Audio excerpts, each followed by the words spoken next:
አጠገባችሁ ያለውን ሰው እግዚአብሔር በዚህ ያለ በሉት። አይጥልህም በሉት። አይረሳህም በሉት።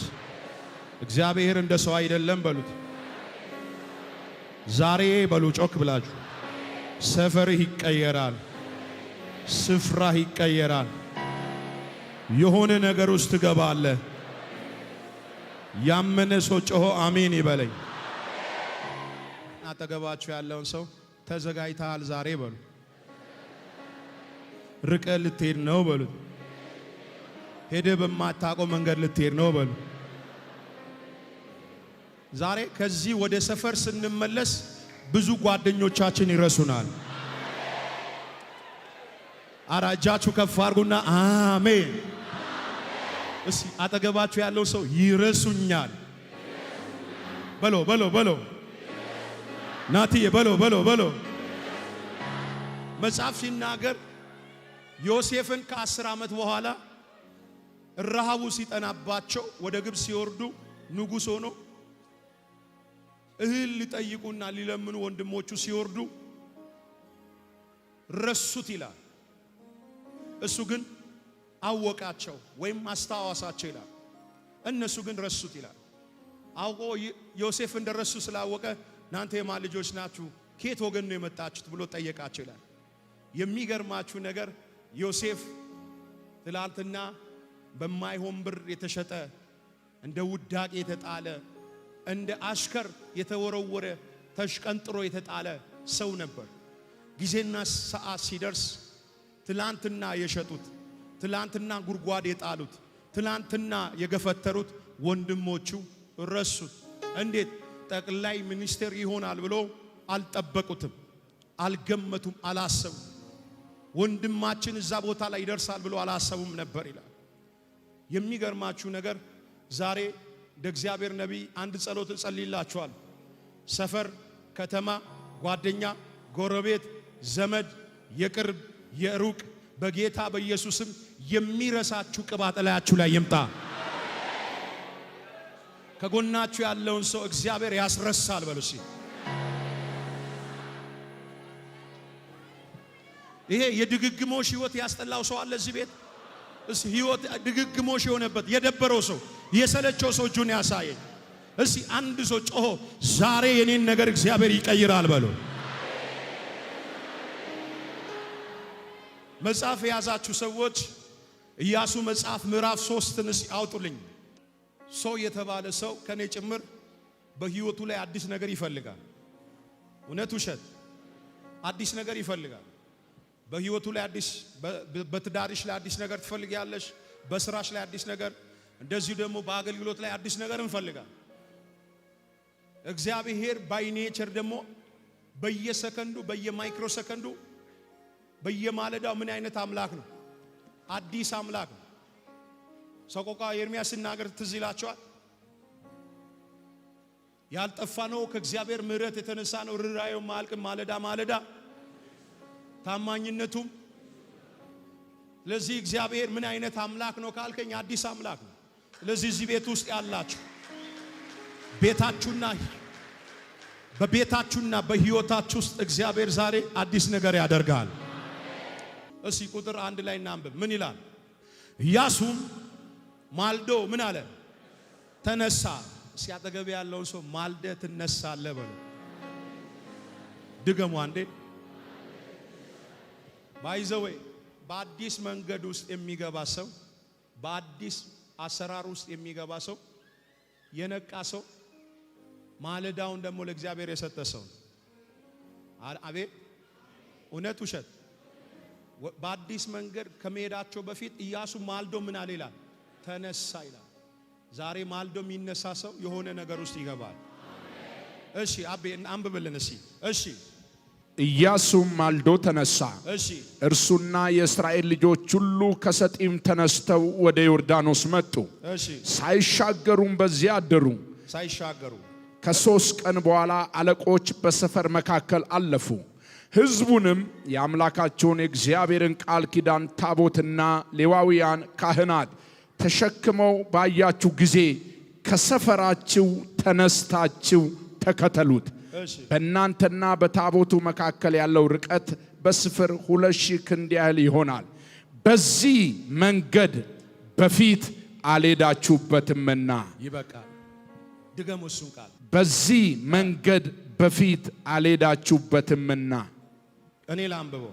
ምዕራፍ 3 ቁጥር 3 ሕዝቡም የአምላካችንን እግዚአብሔር ቃል ኪዳን ታቦት ሌዋውያን ካህናት ተሸክሞ ባዩ ጊዜ ከሰፈራቸው ተነስቶ ምን አሉ? ተከተሏቸው። ከዛስ በእናንተና በታቦቱ መካከል ያለው ርቀት ስንት ሺህ? 2000 ክንድ ያህል ይሆን። በዚህ መንገድ በፊት ምን አላላችሁ? አልሄዳችሁበትምና። የምትሄዱበት መንገድ ምንድነው ነው የሚለው? ልታቁት ቀና ብላችሁ ስሙ። እስራኤል ባሪያ ሙሴ ከእግዚአብሔር ወደ እግዚአብሔር ከተሰበሰበ በኋላ አዲስ መሪ ኢያሱን ካገኙ በኋላ ከሙሴ ቀጥሎ የመጀመሪያ ቻሌንጅ እየተጋፈጡበት ያለበት ክፍል ነው። ይሄ ክፍል እስራኤል ወደ ተስፋይቱ ምድር ማርና ወተት ወደምታፈሷ ምድር ትደርሳላችሁ የሚል ቃል ይዞ ነው ከግብጽ የወጡት። ትደርሳላችሁ ብቻ ሳይሆን ትወርሳላችሁ የሚል የትንቢት ቃል ነው ይዞ የወጡት። የሚገርማቸው ነገር እግዚአብሔር ስለሚደርሱበት መንገድ ተናገራቸው እንጂ ስለ መንገዱ ውጣ ውረድ የነገራቸው ነገር የለም። መንገዱ ላይ ምን እንደሚያጋጥማቸው፣ መንገዱ ላይ ምን አይነት ነገር ፋይት እንደሚያረጋቸው እግዚአብሔር ስለ መንገዱ ይዘትና ባህሪ ያሳወቃቸው ነገር የለም። የሚገርመኝ ቃል ይሄ ነው። እስራኤል ባለመታዘዝ የተነሳ ነው የ40ውን ቀን ወደ 40 ዓመት የቀየረው። እና የሚገርማችሁ ነገር ኢያሱ ልክ መሪነቱን ከሙሴ ከተቀበለ በኋላ የፋይት ያደረገው ቻሌንጅ ይሄ ክፍል ላይ ያለው ቻሌንጅ ወደ ከናን ጉዞ በሚጀምሩበት ሰዓት ያለ ወትሮ ምን ቆሞባቸው ነበር ይላል?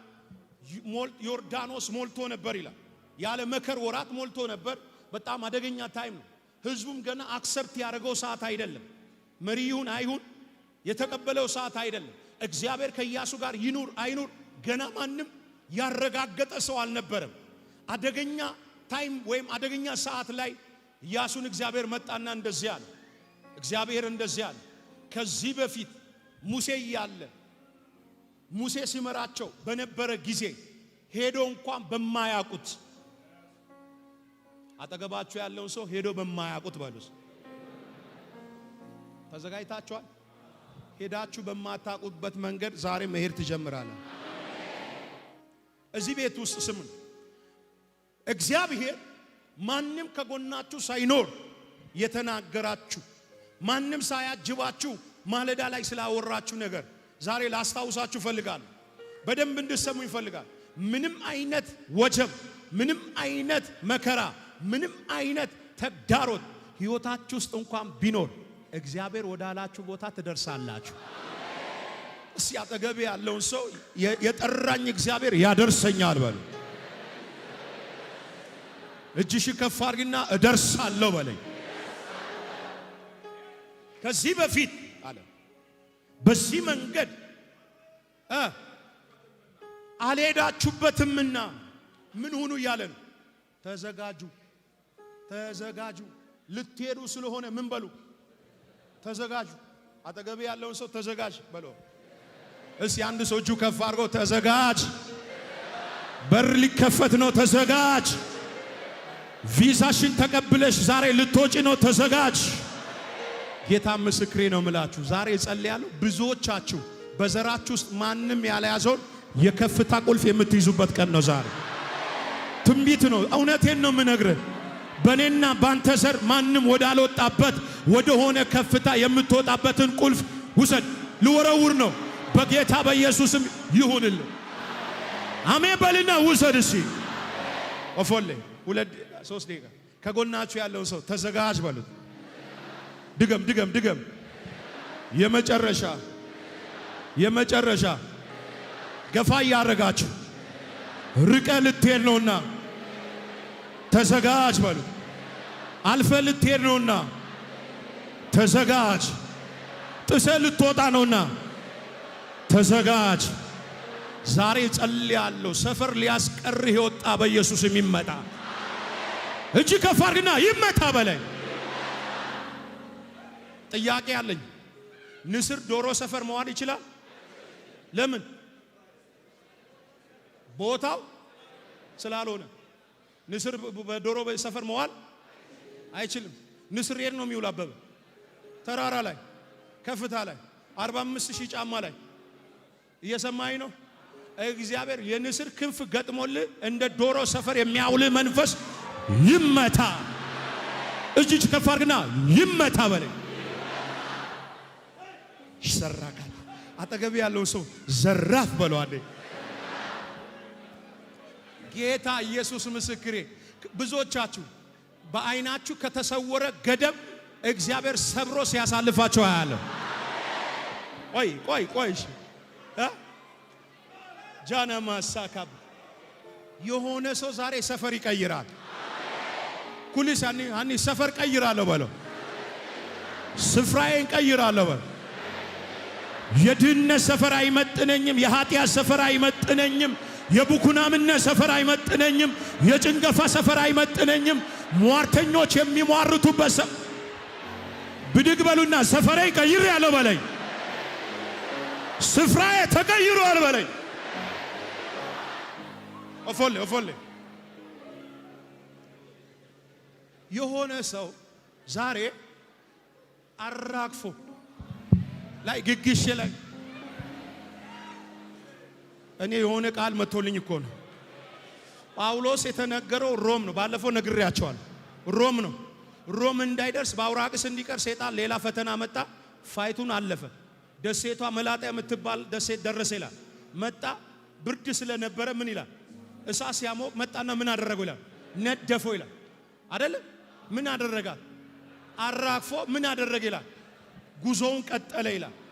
ዛሬ አራግፋት ሟርታቸውን አራግፈን ጭንገፋቸውን ምን አስበን የተቀመጥኩ ብድግ በልና አራግፌ ጉዞዬን እቀጥላለሁ በለኝ።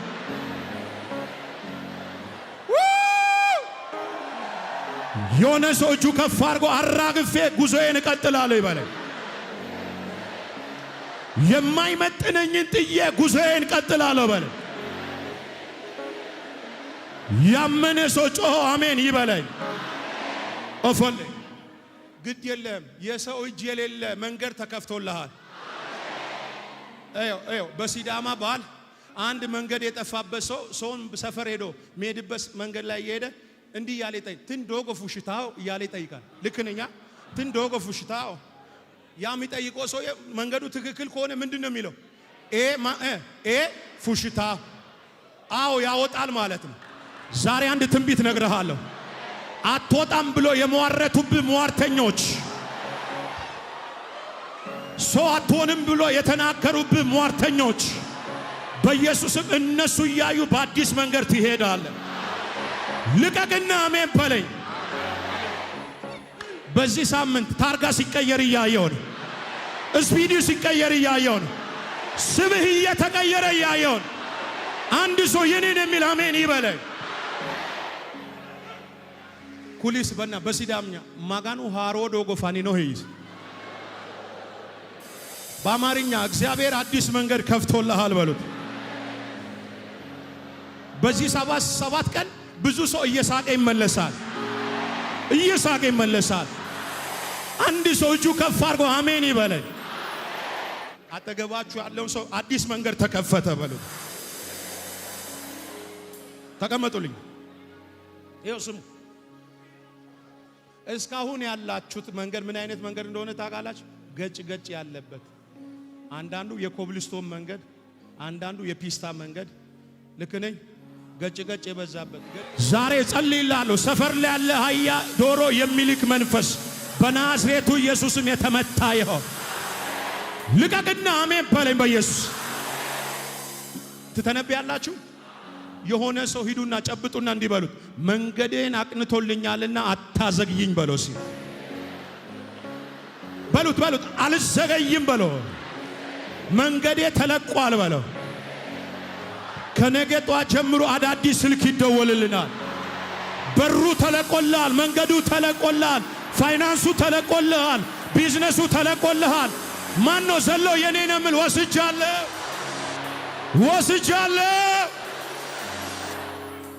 እፎል በጊዜ መድረስ ሲገባን በጊዜ እንዳንደርስ አያት ላይ ቅድመ አያት ላይ የተቀመጠ የቃልቻ መንፈስ ይሄ የአመቺሳ መንፈስ ዛሬ እንገለብጠዋለን።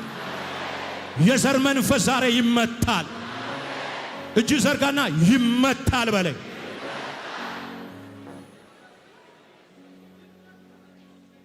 እና እንደዚህ ያለ እግዚአብሔር መጣና ከዚህ በፊት አለ ሄዳችሁበት አታውቁም።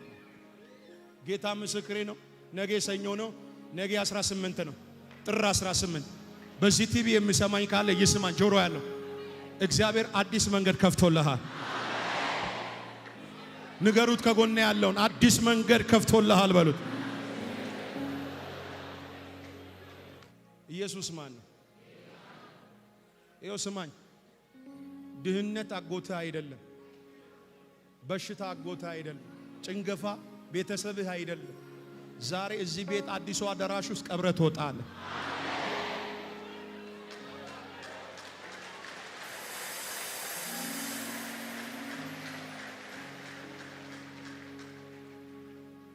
ሄደ በማታውቅበት መንገድ ልትሄዱና ምን በሉ አላችሁ እግዚአብሔር። ተዘጋጁ። ሶስት ነገሮች ቶሎ ልናገር። ምን በሉ? ተዘጋጁ። አዲስ ነገር ውስጥ መግባት የሚፈልግ አዲስ ነገር ውስጥ እግዚአብሔር እንዲያስገባው የሚፈልግ ሰው አንደኛ መዘጋጀት አለ። ዛሬ እዚህ ቤት ውስጥ ያላችሁ ጌታ ምስክሬ የተዝረከረከውን ነገር ታዘጋጃለህ። ወደ ተነገረህ ነገር ትደርሳለህ። አንደኛ እግዚአብሔር ምን በሉ ነው ያላቸው? ተዘጋጅ። ሁለተኛ እግዚአብሔር እዚሁ ክፍል ላይ ቁጥር 6 ላይ ቁጥር 7 ላይ እንዲህ ይላቸዋል። ተዘጋጁ ብቻ ካላቸው በኋላ ሁለተኛ የተናገራቸው ነገ ያላቸው እግዚአብሔር በመካከላችሁ ድንቅ ነገር አደርጋለሁና ምን በሉ ተቀደሱ ይላል። እዚሁ ክፍል ጉዞ ከመጀመራችሁ በፊት ምን በሉ ተቀደሱ። መንገዱ ከመከፈቱ በፊት ምን በሉ ተቀደሱ። ተቀደሱ የሚለው ምን ማለት ነው? ተለዩ፣ ንጹሃን ሁኑ እያለ ነው እግዚአብሔር። ያለ ቅድስና ይህንን ዮርዳኖስን መሻገር አንችልም። ይሄ ዮርዳኖስ በቅድስና ነው የምንሻገረው እያለ ነው እግዚአብሔር። ዛሬ ስማኝማ፣ ነገ ጉዞ ካለ ብዙ ነገር ንጹህ ልብስ ታዘጋጃለ። ንጹህ ነገር አዘጋጅተ ሁሉን ነገር ኳሊቲ ነገር አዘጋጅተ ነው ጉዞ የምትጀምር። ለዚህ ነው እግዚአብሔር መጣና በመካከላችሁ የምሰራው ስራ ስላለ በፍጥነት ራሳችሁ ምን አድርጓል? እግዚአብሔር ቀድሷል። እግዚአብሔር ቅዱስ ነውና እናንተ ምን በሉ ቅዱሳን። ቅድስና ማለት መንጻት ማለት ንጹህ መሆን ማለት። እግዚአብሔር በእኔና አንተ ህይወት ውስጥ አምራት ማድረግ አቅቶ ሳይሆን እኔና አንተ ስላልተቀደስን ነው እግዚአብሔር መስራት ያቃተው። እኔና አንተን እግዚአብሔር ማሻገር ያቃተው እኔና አንተን እግዚአብሔር ማሻገር አቅቶ ሳይሆን የተሻገረ ህይወት ስለሌለን ያልተሻገር ነው። እግዚአብሔር ማሻገር አቅቶ ታያቅም።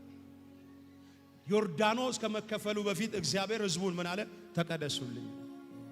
እግዚአብሔር በምን አይነት ቦታ ውስጥ ነው የሚገኘው? በቅድስና ቦታ ውስጥ ነው የሚገኘው። በምን አይነት ስፍራ ውስጥ ነው የሚገኘው? በንጹህ ስፍራ ውስጥ ነው የሚገኘው። ዛሬ እዚህ ቤት ውስጥ ያላችሁ የእግዚአብሔር ብሩካን ቅድስና የጣላችሁ የትላንትናውን እግዚአብሔርን መፍራት የጣል ዛሬ እናንሳ። ቅድስናችንን እናንሳ። ውበትሽ ያለው ቅድስና ውስጥ ነው። ውበቴ ያለው ቅድስና ውስጥ ነው። እየሰማችኝ ነው? ስንቀደስ ነው የተሻገረ ህይወት የምንኖረው። ስንቀደስ ነው የተቆረሰ ህይወት መኖር የምንጀምረው። ስንቀደስ ነው እግዚአብሔር ምን ወዳለን ቦታ የምንደርሰው፣ ወደ ተናገረን ቦታ የምንደርሰው። እግዚአብሔር ወዳለ ቦታ የምትደርሰው ስቀደስ ብቻ።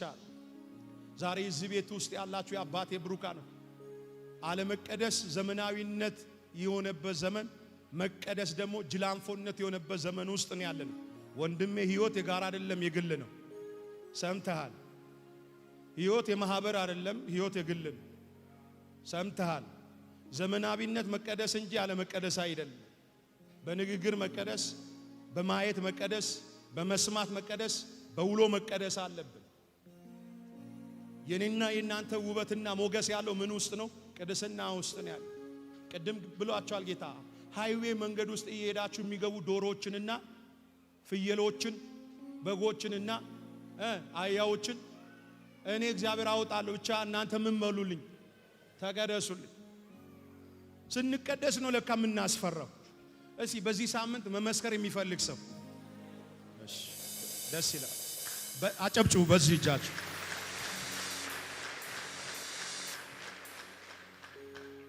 የሰው እጅ የሌለውን በርና ስራ እግዚአብሔር እንዲሰራላችሁ የምትፈልጉ ከሆነ ዛሬ አንድ ነገር ብቻ ልንገራችሁ። ለእግዚአብሔር እንቀደስለት። አጠገብ ያለውን ሰው ከማይመጥን ሰፈር ውጣ በሉት። የመጨረሻ እጃችሁ ከፍ አድርጉና ወጥቻለሁ። ነገ ልትሄዱ ነውና ምን በሉ? አበበ ለካ ይኸው ስማኝ፣ ሰይጣን መቼ እንደሚፈራ ታውቃለህ? ስትቀደስ ነው የሚፈራ። እዩሻ ስንቀደስ ነው ለካ የሚፈራ። አንደኛ ሰይጣን በምድር ላይ ምን አይነት ሰው ያሉት ላይ የተቀደሰ ሰው ይፈራል። ሁለተኛ የሚጸልይ ሰው ይፈራል። ሶስተኛ የአቋም ሰው ይፈራል። ምን ነው ዝም አላለ? ጌታ ኢየሱስ ምስክሬ ነው። 44 ሜካፕ ስለተቀባሽ ሰይጣን አይፈራሽም። ጊዜ ሰጥተሽ 3 ሰዓት ከጸለይሽ ነው ሰይጣን የሚፈራሽ። 44 ጊዜ መስታወት ላይ ተጥደሽ ይሄ ያምራል፣ ይሄ ያምርም፣ ይሄ ያምራል፣ ይሄ ዞር በይ። እሱ ሳይሆን በር ዝጊና ውበቴ፣ ሞገሴ፣ ክብሬ፣ ዝርግፍ ጌጤ፣ ፓቱራ ካቱምባ በጌታ በኢየሱስም ከዚህ አዳራሽ ሳትወጣ መውጣት ይሁንልህ። እጅ ከፍ አድርግና አሜን በለኝ በኢየሱስ። ቀኝና ከግራቸው ያለውን ሰው ገፋ ገፋ አድርጉትና ልወጣ ነው ቻው በሉት። ሊሄድ ነው ቻው በሉት። የብዙ ሰው እግር ሲለቀቅ እያየው ነው። የብዙ ሰው እግር እየተፈታ ነው። የብዙ ሴቶች የወንዶች እግር እየተለቀቀ ነው። አይተ ወደማታቆ ሰፈር ትገባለህ። እስቲ አንድ ሰው ብድግ ይበላው፣ ብድግ ይበል። የታላ ማሻባ ልጸልይ። ያዙ ሲያጠገባችሁ ያለው ሰው ያዙ፣ አጠገባችሁ ያለው ሰው ያዙ። አንድ ደቂቃ ያዙና እንደዚህ ያላችሁ ጸልዩለት። አሁን እንዲህ ያላችሁ መውጣት ይሁንልህ፣ ጥሰ መውጣት ይሁንልህ፣ ሰብረህ መውጣት ይሁንልህ፣ ሰባብረህ መውጣት ይሁንልህ። በሽታን ሰብረህ ውጣ፣ ጭንገፋን ሰብረህ ውጣ፣ ኪሳራን ሰብረህ ውጣ፣ አለመከናወንን ሰብረህ ውጣ፣ በሽታን ሰብረህ ውጣ። ስበርና ውጣ በሉ፣ ስበርና ውጣ። ረሃባባሽ ረሃባጋስ ሬቬኔሞስ ልጸልይ። እጃችሁ ስጡኝ። ባነሳችሁት እጅ ዛሬ ማታ ነገ ጧት እስከ ማክሰኞ ድንገተኛ የምትስቁት ቁልፍ እጃችሁ ላይ ይገባል። እስቲ አጠገባችሁ ያለው ሰው እጄ ላይ የሆነ ነገር ይገባል በሉት። አዲስ ነገር ይገባል በሉት።